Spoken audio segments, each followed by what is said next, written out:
Hello, everyone. Welcome back to the FAV podcast. We have two open media seniors today, Lizzie and AMber. Hello there. And we're going to talk everything about open media because I feel like not a lot of people know about what it is and maybe get people joining open media since I know there's 4. Yes, there are 4 of us this year. That's crazy. There were apparently 11 last year, but this year it's really all 4 of us kind of contributing to the space. We spent like almost our entire class the week before last week talking about Sarah Fenster's script that she's writing and like bouncing off ideas. And then we spent a week before trying to help out Naz with her project. She's trying to build this whole like digital library of Ethiopian voices. Yeah, Crazy. yeah, because we share the space. We literally see each other how each other's work grow. Because my working space is near Lizzie, so I saw how the construction was going on from nothing to like more complete, and how the motor was adding to control the jaw, how the motor is adding to control the movement of eyeball, and it's all start from nothing. But because we're working together like a very small class and very small in the same space, we can witness that. We're also there a lot. We often run into each other at odd hours of night. So it's not just during class time either. At any given point in the day, we've probably been around the studio, at least one of us. Mm-hmm. That's great. That's like already a great reason why someone should join open media. Like that community. Yeah. Community.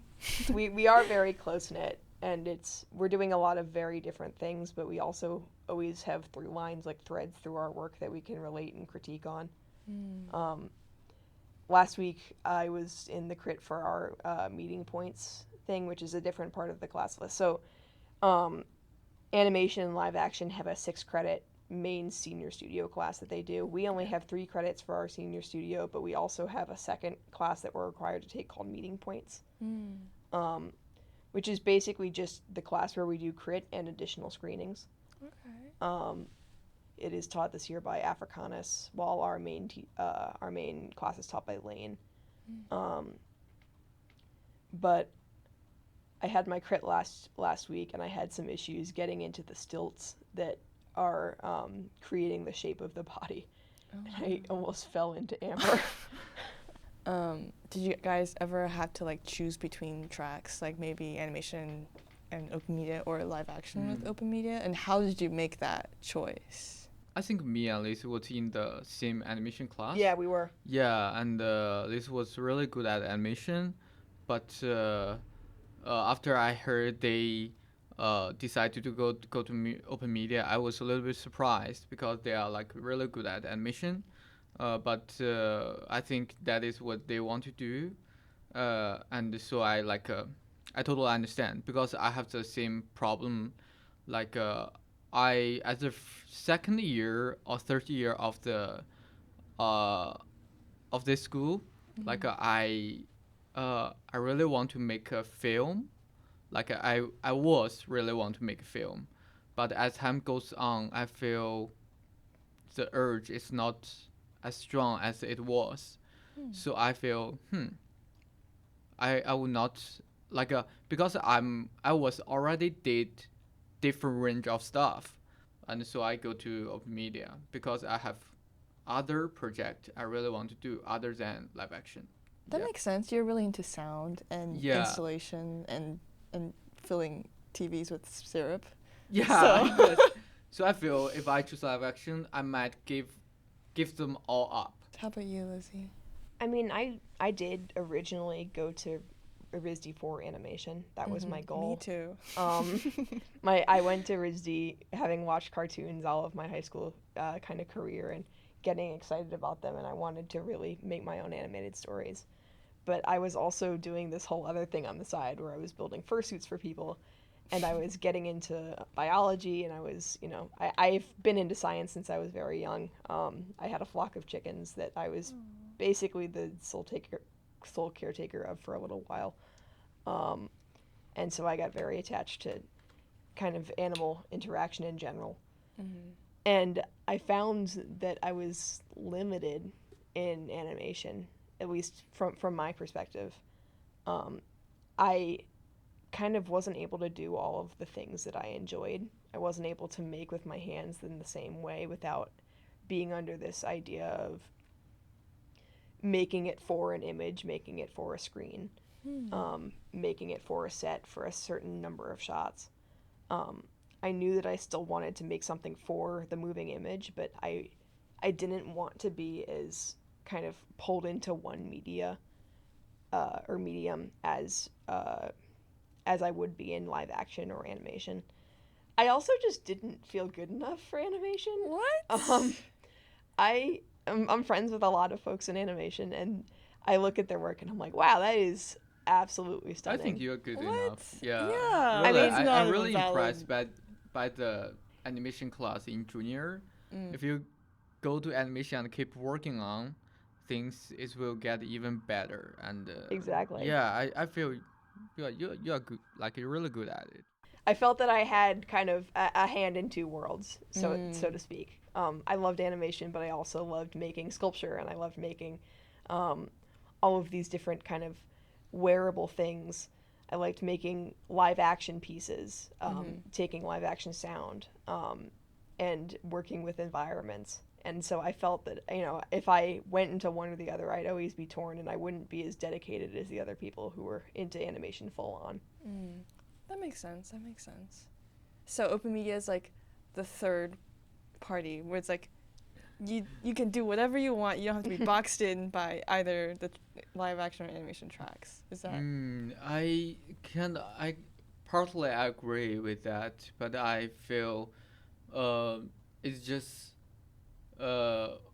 different tracks or different department focus on very different things. Because in my mind, I have like earlier this month I have compared our track with sculpture department because we have something in common. But I don't feel it's something can replace another or something is more free than another. It's just it suits different people. Different people have very different interests. Like I don't say animation is more rigid or live action is more rigid. I don't think that. It's just you can we all have very good professors on in each track in each department. It's just different strategies on our work. Some people like that strategies, but we like another strategies. We work different. We dedicate our art art life into different stuff. Yeah. Yeah, that puts it very nicely. Yeah. Yeah. What do you guys dream of doing in the future? Like either project based or careers, if that's something you're thinking about, or just like general. What do you plan? What do you hope for? Last semester I'm working on sound performance, but this semester I'm working on physical stuff like found object or ready-made objects, but they are all accepted in this department. And so in the future I just feel because although this is a free department, but the more free, the more I realize I need collaboration.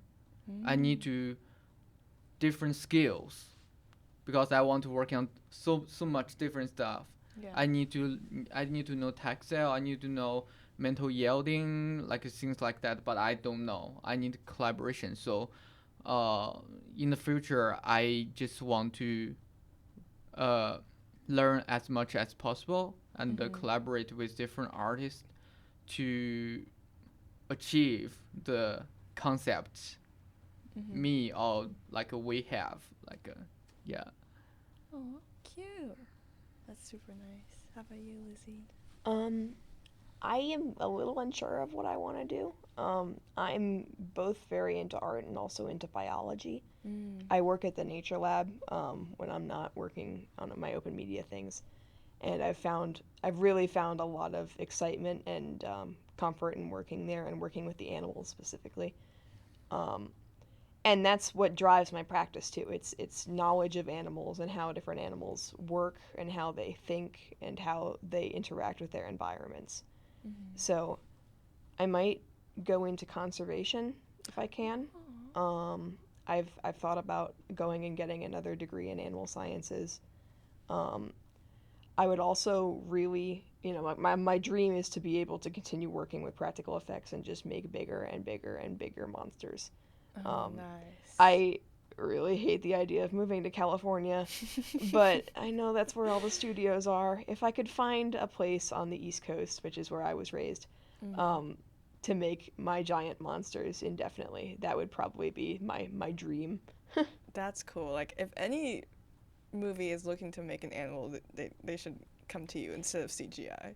I mean, that's the thing is CGI is there's kind of this interesting thing between practical effects and CGI right now because CGI I think is less unionized than practical effects are.